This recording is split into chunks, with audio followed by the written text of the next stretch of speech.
Hello, work life warriors. Hello. How are you?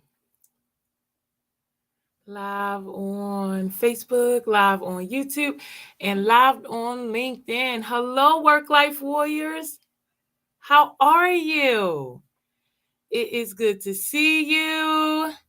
It's been a week. How are you? How's things going? Happy Monday. How are you? How was your weekend? What did you do this weekend to de-stress? Write in the chat what you did this weekend to de-stress. Did you do anything fun to de-stress, to renew, to play, to enjoy yourself? Were you ready to go back to work this morning? Did you dread going back to work this morning? Share in the chat if you were excited to go back to work this morning because you played your stress away, you did your due diligence, or if you dreaded it because you did not manage your stress this weekend, you added more work to what you already had to do at work, you didn't relax, you didn't renew, you didn't play. So where do you live? I live in Raleigh. Share with me where you live in the chat. I live in Raleigh. How are you today? I have 12 o'clock. I'm going to give it about 2 more minutes and let people come in, and then we'll chat about stress today, and I'll give you another tool, tip, trick, or technique to manage your daily stress. So share with me in the chat what you do this weekend to de-stress and where you're located. And I'll give it about 1 more minute or so, and then we'll go ahead and chat about stress and stress management. I have like 12:01. I have so much going on right now. I am so excited. I'm feeling excited today. I've been feeling very excited. I've been playing as hard as I work. So, yes, I'm excited. Things are looking up, especially since it's summertime. Summertime. Please excuse me, my voice is a little hoarse. Allergies are kicking my tail. So I'll go ahead and get started. It is 12:01. And so I'll go ahead and get started. So welcome, work life warriors. Welcome. I hope you enjoyed your weekend and you de-stressed and played. I am Ebony Davenport. I teach stress management. I show people how to utilize fun management solutions to decrease stress and counter professional burnout. I use over 50 tools, tricks, and techniques to manage stress so that we can be happier, healthier, and more well-balanced. Today, we're going to talk about one that is really important, which is reading. So let's start with a little stress chat. What is stress? Everyone knows what stress is, but it's kind of hard to talk about, right? We all have different ideas of and definitions of what stress is. There isn't one single unifying definition of stress in the literature. In Eastern philosophy, stress is considered the absence of inner peace. In Western culture, it is considered the loss of control. Stress is problematic because it's ambiguous, right? Stress definitions differ, stressors vary, affecting people's mind and bodies differently. Research showed that there is so much variability in perception and responses to potentially stressful events or stressors in general. So again, what is stress? Let's spend the Eastern philosophy and Western culture definitions of stress and say that stress is feeling out of control instead of feeling inner peace. There are 3 steps to stress. And that is first perceiving a threat, which is appraisal. The second step is coping, and the third step is adapting to it. So appraising a threat or perceiving a threat really varies depending on what type of circumstances that you've been through in your life. Depending on what you've gone through, you may have more resiliency. You may be more anti-fragile than the next person. So, what you perceive is not a threat, others may perceive as a threat, or vice versa. So, the reason why stress is so problematic is because even the way we perceive stress, depending on what we have in our life, what we've been through, what type of cushions we have, things may not be as stressful to us as they are to others. And coping with it is really the problem because we live in a society and our culture praise, grinding, working hard, and rarely playing, or at least the type of play that will help to reduce cortisol in your body. And so coping is something that we need to learn and figure out if what we're doing is actually reducing cortisol and combating the stress. So adapting is, again, finding a way that we can eliminate the stress, adjust it, delegate it, just find a way to deal with the stress in an adaptive way instead of maladaptive ways.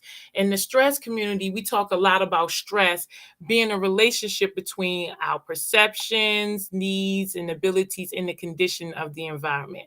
So how we perceive control over our environment causes us stress. So there's two types of stress. Distress, that's the stress we all know. That's the stress that we're talking about when most people say, I'm so stressed out. We're talking about distress. But there's also something called eustress, which is the good type of stress, or I wouldn't say good stress, but it's what we consider good stress. That's like getting a promotion, or graduating, or going on vacation. There's so many ways that we have good stress, but over time, depending on the severity, duration, and frequency, it can affect our body. Stress is not normal, although it is normalized. Pressure is what comes with living, but stress is something that we should have in small bursts, not long periods of time, not constantly, and we don't want to have constant distress, right? So our body and mind all reacts differently to stress. And so stress management is how we want to release stress, right? It is how we go about managing our daily stresses so they don't impact our health and well-being. So stress management is honoring the pause. It is changing from stimulus, pause, react, to stimulus, pause, respond.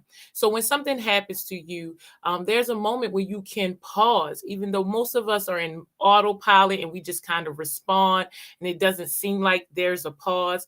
There is a moment where we can pause and respond instead of just react to whatever stimulus is happening to us. So we want to kind of practice stress management and come out of autopilot. So we're not just reacting, but taking and honoring the pause and responding to what may be a stressor or a stressful environment, or what is stressing us out. Stress management really is mindfulness and prevention. So, again, I teach over 50 tools, tips, tricks, and techniques to manage stress. And one way that we can reduce stress is through reading. I know we've all heard that reading is fundamental, or readers are leaders. I thought that was something that we just said to encourage children to read, especially since I witness not that many adults reading. We can go our whole lives not understanding the importance of reading, right? We think after we graduate, we are no longer in school, we don't read for pleasure, or we don't read for purpose unless it's required. Work requires us to read. Facebook is not a book, so that doesn't count. So if we're not required to read, we don't really read, right? As a society, we really underappreciate the brain and its capabilities. We aren't taught emotional intelligence or effective communication, and all of these things improve if you are reading daily. Just like any other muscle in the body, the brain requires to be exercised and to keep it strong and healthy. So the brain, the phase lose it or use it or lose it is right on when it comes to your mind, because you want to work it out. Since it is a muscle, you don't want to not allow your brain to grow and develop as you age, because it can cause problems later on in life. Growing up, we learned little to nothing about the brain. We barely understand how the brain manages the body. You can have kind of like the big body brain or the Arnold Schwarzenegger of brain if you read daily. When you read, try to read for understanding, reread for deeper understanding, take notes, reverse role by putting yourself in the other person's shoes or in the character's shoes.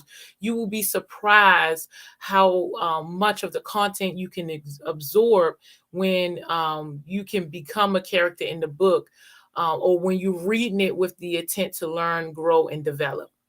So, did you know that reading can reduce stress around 68%?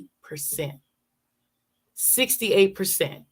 So right after breathing and maybe play and laughter, stress is a really, really, really, really, I mean, reading is a really, really, really positive tool and helpful tool, and a tool that you can practice anywhere to reduce stress by 68%. Reading a good book can bring about immense inner peace, relaxation, tranquility. Reading spiritual texts can lower blood pressure and bring about an immersive immense sense of calm. And reading self-help books has been shown to help people suffering from certain mood disorders and mild mental illness. Reading not only improves memory and empathy, but research has shown that it makes us feel better and more positive too. Science has shown that reading has some amazing health benefits, including help with depression, cutting stress, and reducing the chances of developing Alzheimer's later in life.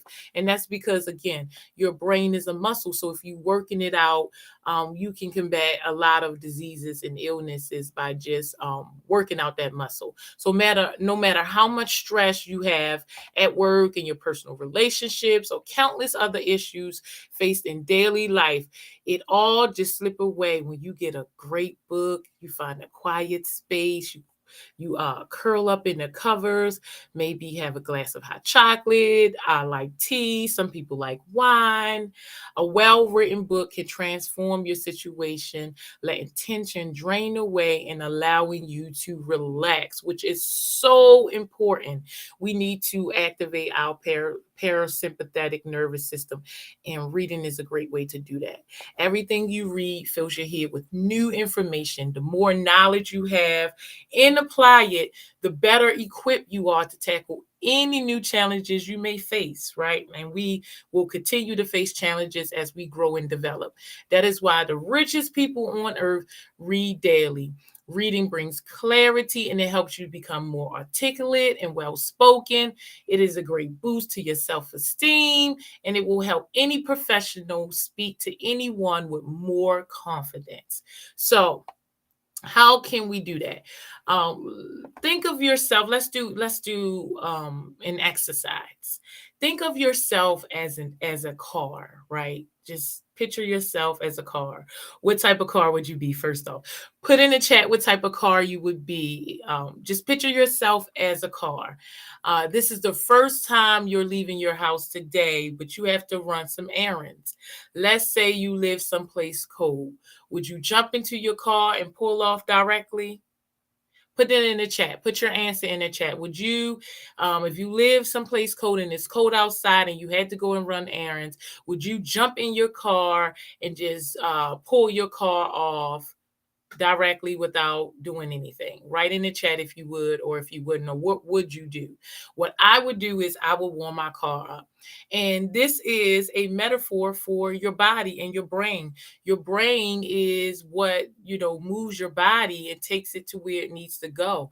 And so you want to warm it up so that you can have the energy that you need throughout the day to tackle all of your challenges, your needs, to go out there, to add value in the world, to be the best you can be.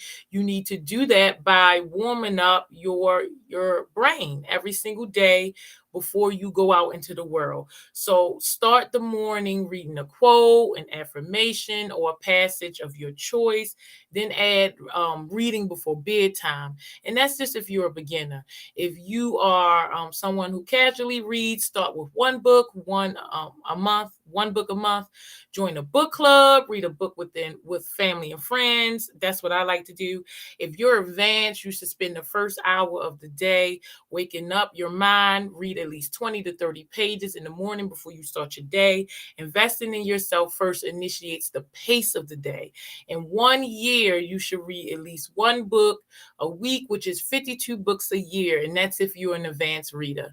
So I hope this helped. Right now, I have 12:14. And so I like to try to get in and talk about stress and the topic of the day within 15 minutes. What do you think about stress? Write in the chat. What do you think about stress? How it's helped you? Talking about stress today. Did you know that reading is a way to reduce stress and cortisol in your body? Please share with me in the chat. I hope you enjoyed this. I do this every Wednesday at noon. Every Monday at noon. I do a topic of the week to talk about stress and how you can use this topic to reduce your stress. On Wednesdays, I also do a wellness work break at noon, and I talk about how you could use breathing to relax and reduce stress. On Fridays, I do Fun Funny Fridays, where we do a little laughter yoga. I also do that Sundays at Shelly Lake. I have an Adults Gone Wild coming up on in August. And then also, if you would like to learn more about my tools, 50 tools, tips, tricks, and techniques, I have a stress management fun shop coming up on August the 20th. I'll put the details in the chat. So again, I hope this helps work life warriors. I come up here to serve. I hope that this is helping because I want to be able to help everyone reduce their stress so that we can add some much needed value in the world, so that we can have the energy to pursue our dreams in addition to just, surviving. I want us all to live. So share with me in the chat if it's working for you. If you enjoy our little chats at noon, if you have any tips or suggestions for me. And I hope to see you either Monday, Wednesday, Friday, or Sundays, or at my stress management fun shop. I will be available on these interstreets. Contact me anytime you need me on LinkedIn, on Facebook, on my website. And I hope you enjoy your Monday, and I will see you on Wednesday. Thank you so much. Have a great day.